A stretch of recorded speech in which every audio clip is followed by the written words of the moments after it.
we call this quality of mind.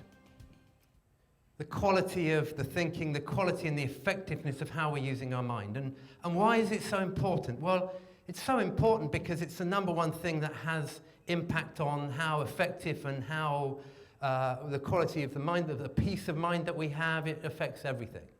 It's in particular so important at the moment because the outside world is so noisy. I don't know about you, I don't know whether this is true or not, but it feels a lot noisier out there than it was 20 years ago. Political climate, economic environment, globalization, speed of technological change, change in organizations, and so on and so on and so on. It's pretty noisy. And actually, for us to be as highly as effective as we can in this world, but also for us not to go insane and or get ill, we need to master this thing. So quality of mind, we talk about, this index here really of low quality and high quality, and what we're talking about is a number of things here really. So low quality of mind, well, the obvious ones are when I've got a low quality of mind, I might be frustrated or overwhelmed, I might be overanalyzing things, I might have sleepless nights, I might lack confidence, things like that. But it's not just those things. Low quality of mind is also, because some of you, in sales are pretty resilient and will have a positive attitude and so on, but it's also about the thinking that we've got about other people that can prevent us from being connected to them and effective with all sorts of different people. It's also the fixed thinking that we have, which I'll talk a bit more about later, is how fixed we are in the thinking and the paradigms we have about who we are and what others are like and what oracle's like and so on and so on. And obviously, high quality of mind is the opposite. This amazing state where we can be self-expressed and effective and productive and focused and life just sorts of flows. So, what we see on the visible factors of a human being, what we see on the surface is someone's behaviours. We see how they behave, and what they do and how they do it gets them the outcomes that they get in their life. So what you do in sales and how you do it gets you the results you get. What you eat and how you eat it gets you the body you get, or the amount you exercise, what and how you do that gets you the health that you have. So it's really all about our behaviours, but there's some things under the surface that then have a significant impact on us. So the traditional levers when we're looking at development to improve our behaviours are some of these things here. So we might go on a training course to get some more skills. Skills in sales or skills in negotiation or influencing or some knowledge around finance or some knowledge around your products and so on. And obviously over time also you pick up experience. And all of those things hopefully help you refine your behaviours to impact your outcomes. And again, there's courses that you can do at this sort of slightly deeper level around your beliefs and your values and your personality style. So you might have worked out that you're a red or a blue or an INTJ or an EFTP or a monkey or an elephant or whichever personality profiling you've done. And hopefully, sometimes that just reinforces rather than anything else, but hopefully when you've done those things, it's helped you refine a bit and understand a bit more and then shift and improve how you behave to get better outcomes. And whilst all those things are important and useful, the mind sort of is the foundational thing underneath all of that, which is how we think and what's going on in our thinking in any moment. And again, there's courses and things, I haven't put that up yet. So the mind there. So, and of course, we realize that there's courses that we can do at that level. If we realize our mind is noisy or not producing what we want, we can do some NLP or positive thinking and help us reframe or think positively or positive visualization. We can even do some cognitive behavioral therapy or hypnotherapy or meditation and so on and so on. And a number of those techniques, again, whilst very useful for some people, are sort of techniques and practices to help us manage this thing, the noise that this thing is producing, and to control it and change it. And really the focus of our work over the last 5 years has not been to change what's going on in your mind, but it's to be more aware of it, to actually understand what's going on, understand how the mind is working, understand how your mind is working in any moment experientially, what's going on, how aware are you of it, what it's doing, and the impact it's having on you. And what we experience is, if we can teach you some simple principles that I'm going to give you some nuggets of today, we can fundamentally help you transform how and what you think. How you think and the way that you use your mind to enable you to live with more peace of mind and be more effective in life and in work. Flow as a term was actually defined by a guy called Mihaly Csikszentmihalyi. It took me a while to learn that one. And in 1975. And really he defined it as a state where we're fully immersed in something that we're doing. There's a real energy to it. There's a positive emotion. It's energizing. We seem to do things naturally. And we have incredible abilities when we're in that. We perform really well. We learn really quickly. And it's a highly effective state. We're not judging ourselves or others in that state. We're just in flow, hence the terminology. There's another book actually that was written reasonably recently called Stealing Fire, and based upon the Flow Genome Project, which was all studying flow. And they looked at flow in all sorts of ways. They looked at flow with the Navy SEALs when they're in flow doing whatever the Navy SEALs do. They looked at flow in Google at the senior executive level. They looked at flow when people are on psychedelic drugs. They looked at flow when people were meditating. And they really were defining it as the same thing. It's an altered state. They call it a non-ordinary state of consciousness. So it's a different state of consciousness to the one that we normally operate in. And the way they define it in 4 characteristics were these at the bottom here. When we are in flow, there's an effortlessness to it. Things occur easily. We don't seem to have to try, they seem to occur naturally without us worrying or thinking too much. It just sort of happens. There's a timelessness to it. You ever had that experience where you've been in flow and then you look at the time and you're like, well, goodness, where did those 2 hours go? Because we're in a different state of consciousness, our prefrontal cortex is switched off, which is the one that thinks about and is aware of time. So time actually disappears in this state. And there's a selflessness to it. Our focus on ourself, our ego, drops away, and there's a selflessness to the state as we enter this feeling, this experience.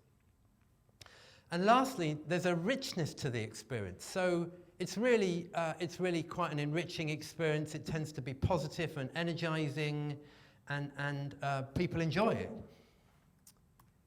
Now, if we look at what's actually going on in the brain at that time, so actually what's happening when people are in flow is, they call it transient hypofrontality, but basically what that means is that the prefrontal cortex is deactivated. And that's the part of the brain that is focused on self and focused on being logical and rational and trying to work things out and being intellectual and the self-talk in the head. That's the bit that sort of switches off. So it's like you're going into some sort of autopilot mode. Chemically, there's an abundance of chemicals that are kicked off in the brain when you get this state. So things like serotonin, anandamide, norepinephrine, dopamine are all produced. And actually, that's part of the really great feeling. That's actually what psychedelic drugs do. But actually, the flow state is doing the same thing. It's automatically producing chemicals that give us this positive energy and this positive feeling. And what's happening from a brainwave perspective when you're in flow is most of the time your brain is operating in beta state. And beta state is somewhere between 12 and 40 hertz of the frequency that brainwaves are working. When you're in flow state, actually the frequency of how the brain works is it drops to between alpha and theta state. So your brain frequency is operating at a much lower level, 4 or 5 hertz. Now, if you've meditated or done yoga, you could sort of imagine that that's what you're doing, is you're calming the mind and you're operating not just from a calmer place, but from a more effective place in many instances. And the great thing about this state is that when you're in this state, the capacities, and maybe you explored some of these things that are available to you, are really powerful. So you can be highly productive. So if you're preparing a presentation or a proposal, or if you've got to get a load of calls done, you can be highly focused and effective in this state and not distracted. You can be creative. So that experience that you might have when you're in the shower and you come up with a great idea, or you go out for a run. I don't know if anyone else does this, but sometimes you go out for a run and you have to take a notepad with you because you come up with like 5 really good ideas or thoughts that have come up along the way. Well, that's because you're operating at this different frequency. So the mind can be extremely creative and really sharp as well. So it can learn faster in this state. So actually, there's all sorts of studies on this. There's an advanced brain center over in California where they did some work with some soldiers. And what they found is when they got them into flow state, they were teaching soldiers to learn to use weaponry. And they were taking them from novice to expert, and whatever they did to get them into flow state, what they found was when they got them into flow state, they learned to go from novice to expert with weapons twice as fast as otherwise. So the capacity to learn and the speed to learn, again, is dramatically improved. And of course, self-expression is available in this state. Actually, when the prefrontal cortex is engaged, we can get caught up in the self-talk in our head, and we can become a bit more self-conscious and worrying or thinking a little bit too much, a bit too intellectual, and so on. And we have access to our intuition. So we're picking up, there's neurotransmission in the gut. There's actually, we've got 3 brains, they say. So we've got the brain here, but the heart and the gut are also brains. There's neurotransmission going on between the 3 of them. And when we're in this state, we access more capacity from the brain to pick up some of the elements from the heart and the gut. And then there's also all sorts of superhuman qualities. Connection. I missed that one. So, connection. When we're in this state, that experience you have when you're down the pub and you end up in a conversation with someone, maybe you've known them a long time, or you've just met them, and then there's this incredible connection, and the conversation is flowing, and you just really connect, and you feel you're not judging them, you're just in flow. There's this ability to connect amazingly with people when we are not caught too much up in our thinking. And I just show this photo. You probably will have read about some of these scenarios. This is a lady called Charlotte Heffelmeyer, who was a 19-year-old that found her dad trapped under his truck in America somewhere. So he'd been working on his truck and it had fallen off the jack or whatever it was on. And she got awarded some incredible award because she saw the situation. She actually lifted the truck off of her father to save him. And there's various examples of this. And really it's another example of flow state, because if you spent too much time intellectually trying to work that out, you'd be going, no, what am I going to do now? I'm not going to do it. But there's various superhuman qualities that are available to you the more you access your own flow state. So one of the questions then is, how do we get into flow? How do we access flow more? And I'm going to give you various answers on this over the next 20 minutes or so. And the first answer is, well, yes, you can do techniques to help you. There's various techniques that can really help. So,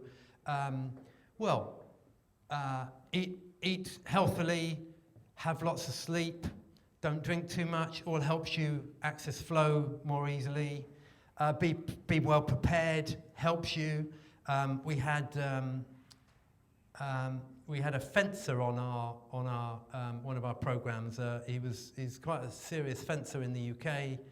Not someone that makes fencing or puts it up, but one of those type of fencers. And he was massive on preparation. He had all these rituals and stuff, and he said it really does help, but actually it doesn't guarantee flow. It doesn't guarantee flow because sometimes he'd do all that preparation and be amazing and it would help, and other times it wouldn't at all, and we'll come on and look at that in a bit more detail. Positive self-talk, visualization, you can do all those sorts of things and they do help. Some of the work around flow says, well, if you have clear goals and you have a clear focus, you know what you want, and even if you've got a tight timeline, you might experience this if you've got a proposal to write. If you know it's got to be in by a certain date and a certain time and you haven't got much time, then it sort of knocks you into flow state because you're sort of forced to get on with it. So some of those things can certainly help. And then there's also all sorts of techniques that are fascinating to help you access theta state when you want to access your creativity. And I don't know how much you've played with this, but meditation is a good one. Going out for a run.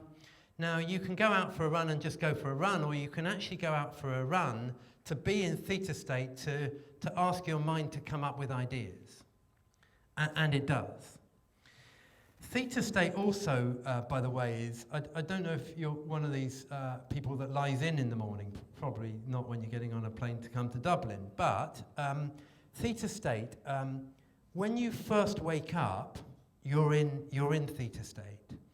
So if you're dozing in bed for, so I specifically do this, where when I have the time, I will lie in bed for 20, 30 minutes in this theta state. So I'm awake, my eyes are closed, but I'm awake, but I'm very sleepy still. And it's an amazing time to access ideas, to work on something, to come up with ideas, to work through something that's causing you some problems. It's incredible what the mind can produce. You can do all sorts of things. You can also do, I don't know if some of you have heard of binaural beats. Again, it's another technique, putting different frequencies in each ear to knock you into theta state. And again, you can do that specifically to help you generate ideas. So all of those things are techniques that can help and do help. And then there's another method also that I'm going to go on and talk a little bit more about, which is understand more about thought and how it actually works. So what I'm suggesting to you is that flow state, as I talked about earlier, is actually a natural part of the design of a human system, of the human psychological system. So I'm suggesting to you that it's not something actually we really need to get into. It's really that we need to get out of our own way, and it's then automatically available. And there's one thing that gets in the way that stops us from being in flow. Can anyone give stress? Any other thoughts? Self-doubt? Fear? Yeah, all of those things, but really it's thought. It's thought that gets in the way, that causes the stress and the fear, that knocks us out of the potential to be in flow. So thought comes along in the head and says, oh my goodness, yeah, but this is going to be, there's high stakes here, or this might not go well. It's thought that's coming along and knocking us out of what we could be in other ways.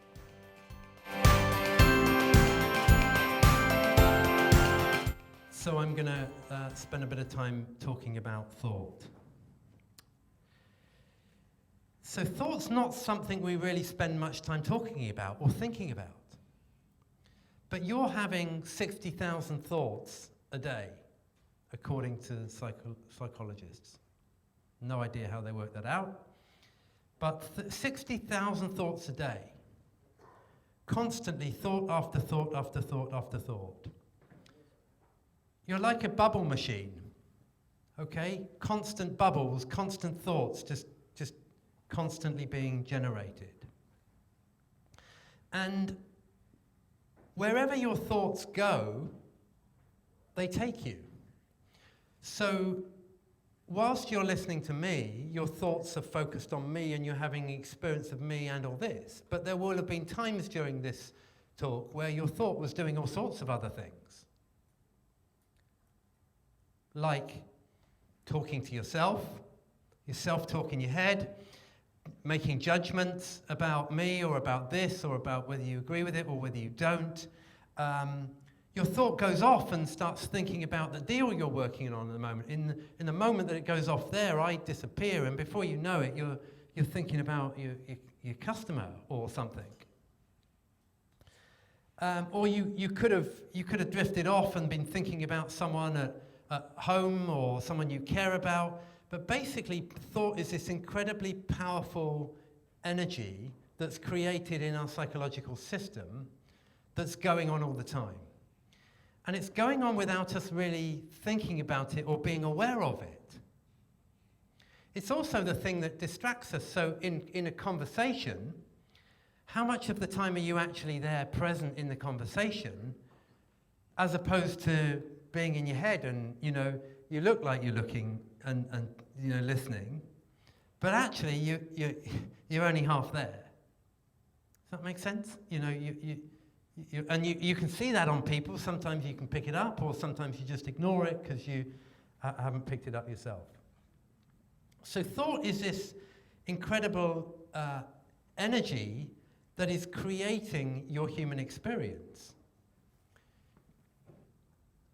So what thought does, these 60,000 thoughts that are going on constantly are creating the experience that you have of everything. And so let me just give you different examples of this. So let's just take a dream, for example, just to look at the power of thought. So there you are, you go to sleep at night. So actually all of your senses largely shut off. And before you know it, you're having a dream. And you wake up in a hot sweat. You've had this really vivid dream. And oh my goodness, you've turned up late for the alarm didn't go off and you've missed your last exam for your degree. And you wake up in a hot sweat, it's vivid, you're really annoyed with yourself, and all of it actually takes you about 10 seconds to calm down and go, don't worry, you're 49 years old, Martin, don't worry. Look, the degrees or the certificates on the wall, it's okay, it's just a dream. But what that's an example of is the power of thought. The power of thought is that it creates the experience that we have moment by moment, and it creates the experience, and it then gives us immersive feeling in the moment that we have the feeling. And whatever the thought is focused on and doing that's the experience we're having, and then that's the feeling that it generates. Daydreams are the same thing. I could ask you right now to think of someone you love. and visualize them and see yourself being with them. And in the moment that you do that, again, I can disappear, and you can see that person, and you can see yourself with them. And as you do that, if you do that well, then actually you feel the feeling of being with that person. So there's this incredible psychological energy that's going on, that's creating your experience, often regardless of actually what's going on outside here in the outside world. So what we say really is that your mind is like a movie. It's creating an experience. It's creating a movie that you're watching. So there you are, you're in the front row of the movie that you're watching and experiencing, which is your life and every element of your life. So you're watching the movie and you're seeing the good things and the bad things. It's a bit like Jurassic Park, right? Sometimes there's exciting bits and fun bits and then there's scary bits where the dinosaur jumps out. And as the dinosaur jumps out in the movie that is your life, you jump up and you're scared and you're worried or you're frustrated or you're running or you're nervous or whatever you are, because the dinosaur looks and feels real. But what I'm suggesting to you is that it's the thought that's creating your entire experience of the dinosaur. The movie that you're watching, the way that you see Brexit, the way that you see Oracle, the way that you see yourself, the way that you see your boss or your partner, the thinking that you have about the amount of money you've got or how successful you are or how much life balance you have or not. That's all part of the movie that your thought is creating that you then experience and live within. So what I'm talking to you about here is that the reality that you're creating through your thought is an illusion. Now I'm going to look at this a little bit further in multiple ways, but basically thought's coming along and it's creating your reality, and you're living within your reality like it's real. The thinking that you've got about your life or your career or your target this year or H2 or Oracle and so on and so on. You're living within that experience as your reality, but it's an illusion. Albeit, as this very clever man said, albeit an extremely persistent one because of the immersiveness of our thought. Now, again, this is backed up by the latest neuroscience I might talk a little bit about in a minute. Philosophers have been saying this for centuries. Actually, again, some of the ancient religions point to this very point about what our thought is doing and what the mind is creating for us.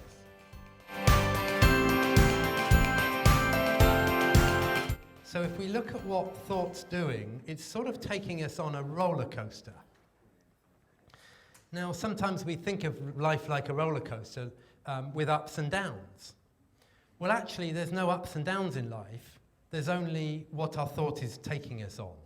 So our thought is coming along and saying, this is brilliant, this is great, this is terrible, this is devastating, and so on. So it's like life is like a roller coaster, simply created by the noise of the thought that we've got going on in our head. And that's the reality, or that's the illusion that you're creating for yourself that then is causing all of the feelings associated with being on that roller coaster. And how it often looks in the head when you have low quality of mind is a little bit like this. Right? So each one of those cars is thought. And it can sort of clog up the system. And of course, flow on those roads is not available when there's lots of thought caught up. You might get this, occasionally on a Friday night, you've had a bad quarter or a bad half, or you're tired and you get a bad email with some bad news, and before you know it, you've got loads of thought going on in the head. And it's like this traffic jam, and it paralyzes you and or just has you be in low quality of mind. And it's a pretty dangerous state to be in, because what we tend to do in that state is we tend to overthink and overanalyze, and when we're in low quality of mind, what does that do? Well, it makes us go lower and feel more frustrated and annoyed for longer. Not a good time to try and make sense of something.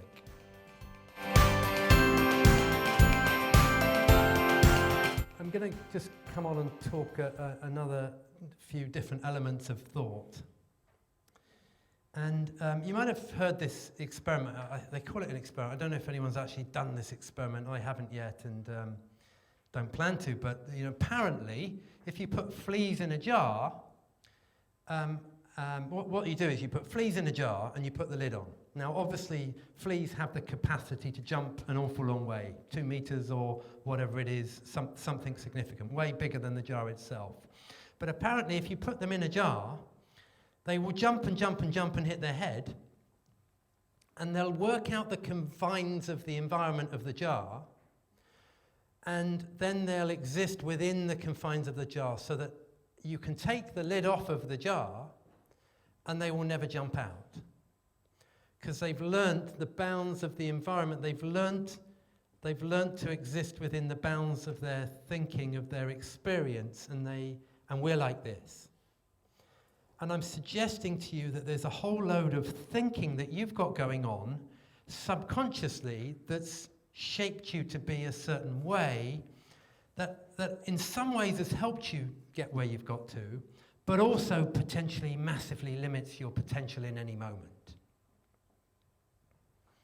Thinking you've got about yourself, thinking you've got about whether you're good at presenting or not, whether you're confident or not, whether you're extrovert or introvert, whether you like something or not. All of it is just thought getting in the way of then what I could potentially be in any moment.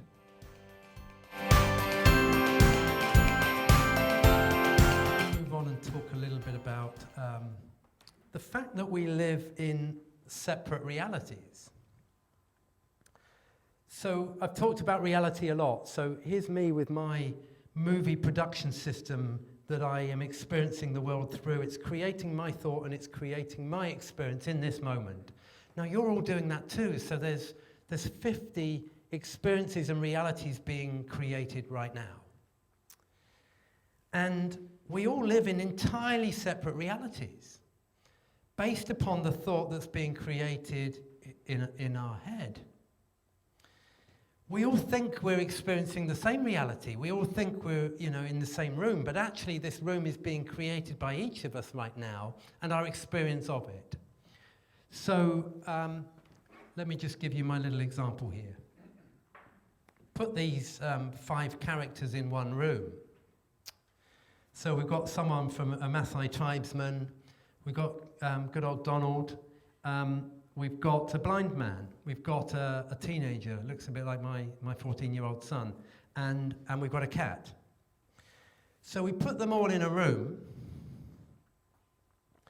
and they would experience, whatever we were doing in that room, they would experience it entirely differently.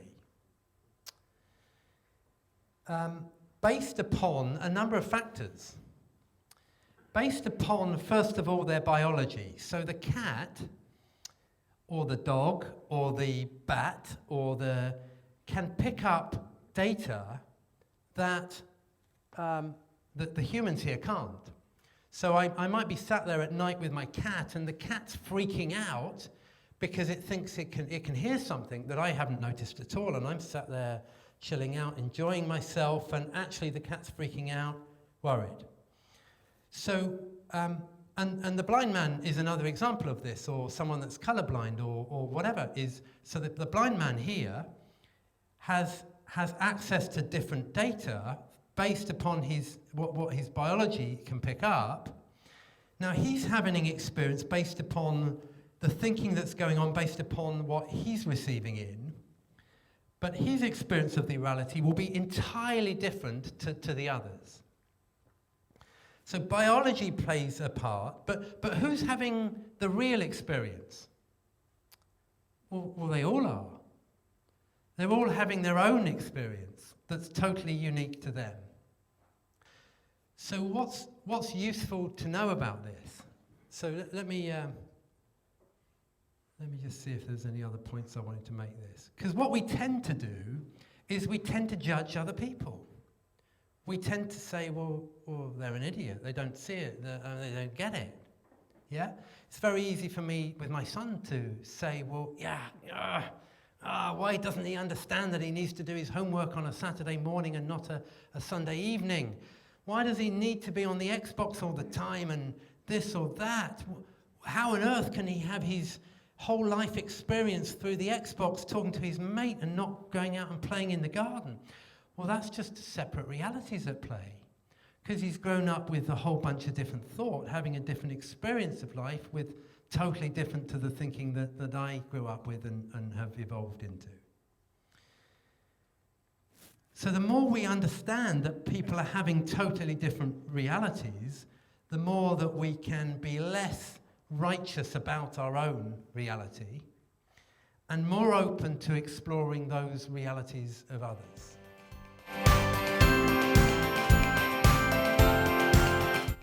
Because what we tend to do, this is called the inference ladder, developed at Harvard University by a guy called Chris Argyris. Because what we do, these layers of rungs on a ladder is like thought.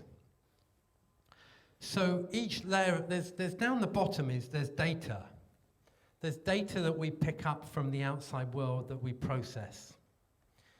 And we process it, we select some data. We never have the full picture, but we select some data to make meaning of it.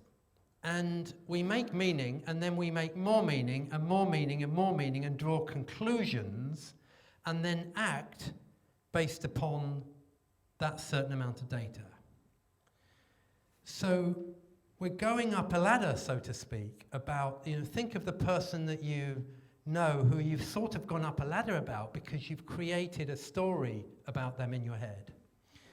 And you make meaning of what they're like or what they do or whether they're trustworthy and so on and so on. And as you go up your ladder about someone, you become more and more fixed in your thinking about them. And actually, the higher up you go a ladder, the more you give off a vibe. You give off a vibe that they pick up, and they get that vibe that there's an issue and they pick that up. Now, at the same time, what's happening is they're creating their own reality of you.